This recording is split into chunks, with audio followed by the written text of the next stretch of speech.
hey, you're back for another episode of Brunch Talk because you want us to dissect your burning dating questions, and we are happy to do so. And we have a really good one today. One that we get on our plate quite a bit. We Like don't the play little favorites, though. They're all good. They're all They are equally all good. good. They are. But this one we've heard many of you ask over and over again. How do I get over being friend zoned? For more context, I have a huge crush on one of my guy friends, and I told him about it. He said he only likes me as a friend.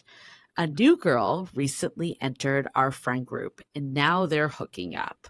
I was incredibly hurt and told my guy friend I wanted a no contact period. Mm. Any advice on how to maintain this period without slipping? How long should it last? I've been really struggling as I want to talk to him. This is why it's so hard to mix friendship with feelings. The thing is, once you've been friend zoned, like when someone tells you they don't see you as anything more than a friend, it's a little harder to get out of the friend zone because they've already established that's a boundary they're establishing. And as a friend, you should be able to respect that boundary. So I think in this situation, you have to kind of respectfully remove yourself out of any future situations that could hurt you. And that would be hanging out with him and his new girl or any other girl that he comes in contact with. There's nothing that you can do to avoid the situation from happening. Right. He didn't do anything wrong by being with a new person either, because it sounds like you both had this conversation and it wasn't a reciprocal like in that way. And it sounds like you maintained a friendship until this new person came along. Yeah. And this is so hard because usually when we go on a date with someone and then they reject us, we never have to see them again. Yeah. They can date whoever they want after, and it doesn't matter because it's not in front of our face. So I love that you did take a back seat and told him, like, you have to, like, stop talking. This person also mentioned that they were, like, texting a lot too. So it sounds like they did have quite a friendship, but it is hard when one person has feelings and the other doesn't. So I think, first of all, like, it's good that you recognize that, like, I don't want to be in this situation. I don't want to be, like, out with a group of friends, see him with another girl, at least right now. I think over time does tend to heal some of this stuff, and you can maybe start to see that you just aren't the right fit. So maybe it's taking this time apart and looking at, like, what is it that doesn't make us actually compatible? Because at the end of the day, you're not, because he didn't want that. So taking him off that pedestal and, like, actually looking at, like, why we're better off as friends, that could help you get back to that point faster than if you continue to dwell on him. Again, easier said than done, but taking that time as much as you need. I'd love to give you, like, a hard, fast number, but unfortunately, like, that's just not really how it works. Like, it's going to depend on how fast you can move over this and, like, see him as a friend again. Or maybe it won't be that way. Right. Honestly, maybe you'll never see him again. Maybe you won't have a friendship with him again. Sometimes with these friendship crushes, you realize you only hang out with them because you have a crush on them. Right. Maybe there wasn't much of a friendship to begin with. And I would also say you want to be with someone who chooses you. So by virtue of that statement, you are already barking at the wrong tree because he did not choose you. If you do think there is something salvageable about this friendship, I think deep and hard about this. Is there a true friendship here? Is it a deep friendship? Is it a friendship that you can't afford to lose? Then I do understand the no contact period, which then just means this is on you. I mean, he is going to keep living his life. He doesn't need to adjust any behaviors. No. It's really on you. Can you accept the fact that he's going to be dating people and you're going to be witnessing that? That time period is absolutely 100% on you. Only you know the answer. But if you find that this friendship wasn't that deep to begin with, and you're kind of like, maybe I don't, like maybe I was really hanging out with him because I had a crush on him, then maybe it's worth exploring, like, phasing out this friendship.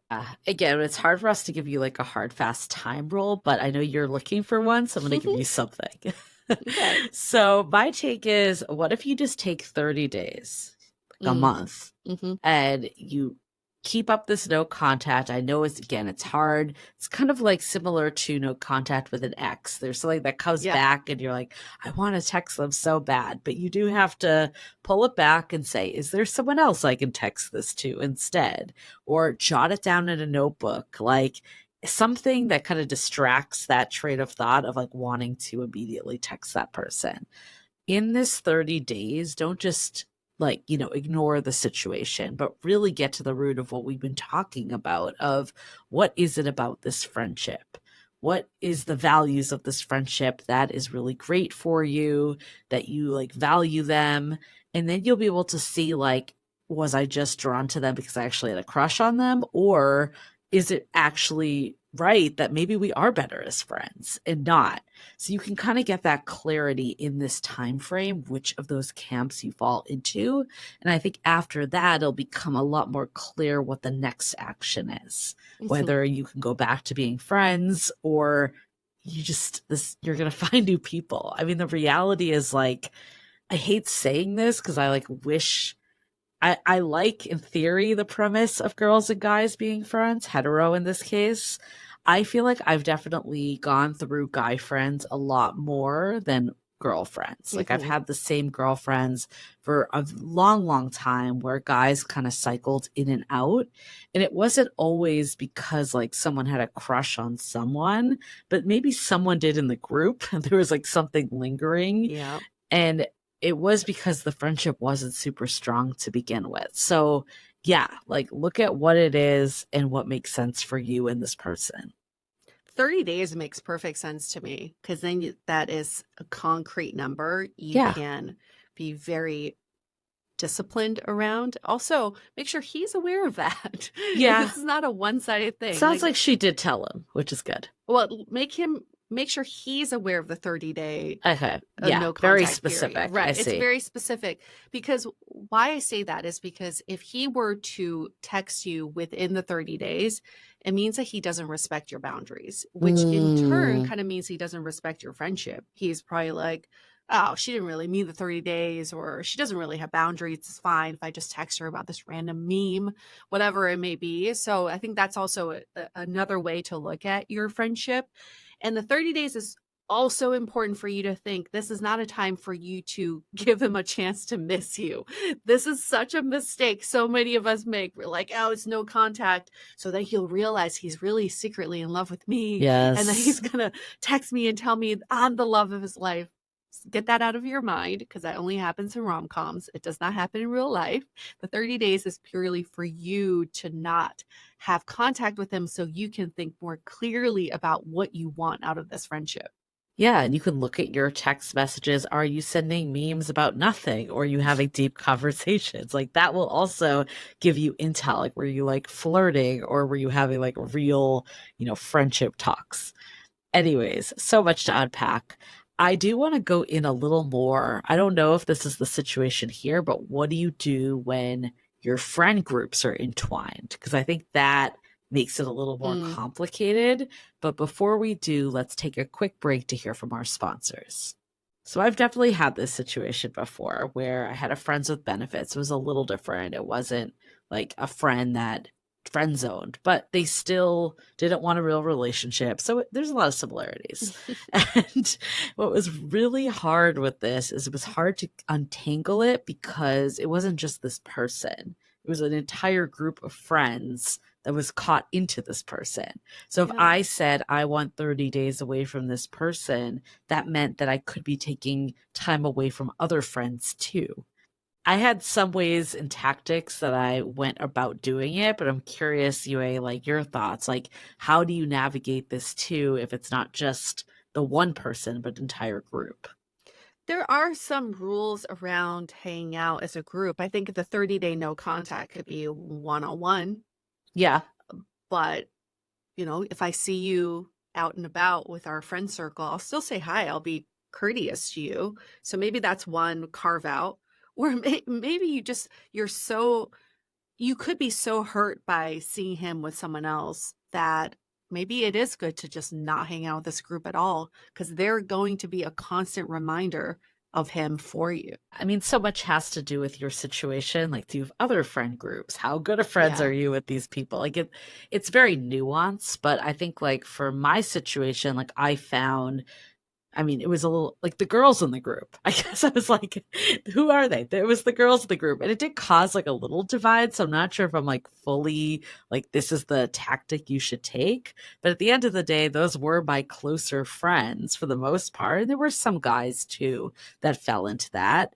And it did ultimately divide the group, but it did make it a little easier to like move on because I was, really just there with the people I was closer with. And they weren't necessarily the people he was closer with. I wasn't necessarily like asking someone that was close with both of us to choose sides. Like I didn't go there and I don't think that's fair. But I think in every friend group, there's going to be certain people that are closer to others. Yeah. So maybe it's just like having different activities that aren't the whole group or subsets of the group more. Yeah. It's a great point because this will be very clear whether he's a hangout friend or a Yeah. real close friend. And when you start to see that divide in the group, you'll know who are the close friends that you can just spend more one-on-one time with. You don't need to hang out with everybody as a group. And then who are more the activity partners. And that's more of the casual group, maybe just go out and like don't need to have any deep conversations. This will be very telling. Yeah, and I mean the reality, like I hate saying this because it's not a good story, but that group kind of did blow up. I'm like, I'm not really friends with anyone in that group anymore, and this person isn't either. Just like the whole group kind of disintegrate. But I think at the end of the day, it also allowed me to find people that were actually more in line with the types of friends I wanted. So I think net, it was a positive. And you know what? The reality is certain groups of friends, especially I think what it was with this group, it was very much a going out group. And a lot of that was centered around this person too. So I started to just outgrow the purely going out part and they still wanted to do that. So there was like a little bit of a divide for that reason. But ultimately, like you start to get more clear about like, what is it that I even want in a friendship? Yeah. And you can see that maybe this served a place of time, but it's not meant to be forever either. Oh, that's so true. This will give you that clarity you're looking for too, because maybe you'll realize, oh, well, I have a crush on him because I see him all the time, because Yeah. he's always there, or you realize, okay, I want a version of him in a partner, maybe not the Yeah. entire him, and I'm going to look for that in a partner. But on top of everything that I like about him, I'm going to choose someone who chooses me back. So Right. imagine like how much more valuable that relationship will be. So use this 30 days to sit down and think, what is it that I like about him? Do I really like him? Like, do I see partner potential in him, or is it just purely FaceTime? And then how can I translate that into my own love life? Yeah, and we're not telling you like blow up all your friendships and your life, anything like that. But 30 days in the grand scheme of things, especially if your friends like really, they are your real friends, they'll understand what you're going through too, and they won't take it personally if you're not at every group hang, etc. But you'll start to find like other interests too, and other Yes. things that, and maybe date other people, go on dates. It could have got really comfortable with this person Yeah. because you had the crush on them. I think pushing you out of your like comfort zone here is actually going to be a positive. And, best case scenario is you move on, you could be friends, and it's not a big deal at all. But if that doesn't happen, then maybe you just accept and appreciate for what it was in this moment of time. Yes. Like I talk about that group of friends, like I still look back on that time fondly, even though those people aren't in my life anymore. It's not like it was a failed experience. It was just a blip of time that isn't where I am currently. You got to really congratulate yourself on these moments of gaining that clarity of growth. One thing we didn't actually do is congratulate you for telling Doing your it. crush Yeah. that you have a crush on A him. lot of So many people wouldn't people do that. no, so many people hide it and then they build up that like resentment and then it just gets really ugly. So Thank goodness you told him how you felt, which means you were asking for answers. You Yeah. got the answers, and now you can take that attitude into your dating life. Like, don't sit in the dark about anything. Ask for the answers. Yeah, I had a friend in college. I didn't come out and tell him. I did not have the guts to do it, but word got out to him through the Mm, grapevine. And yeah. it was awkward for like a couple days, and then we got over it. And like honestly, I lost the feelings as well. Mhm. So I'm I'm glad. glad though there was something like liberating a little of just putting it out there. So maybe this will all blow over and it will be for the best. And, if it's not, the fact that you can look back in 10 years or whatever and be like, I put it out there. Like, there's no what ifs. That is something to be super proud about, even if it wasn't the response that you were looking for.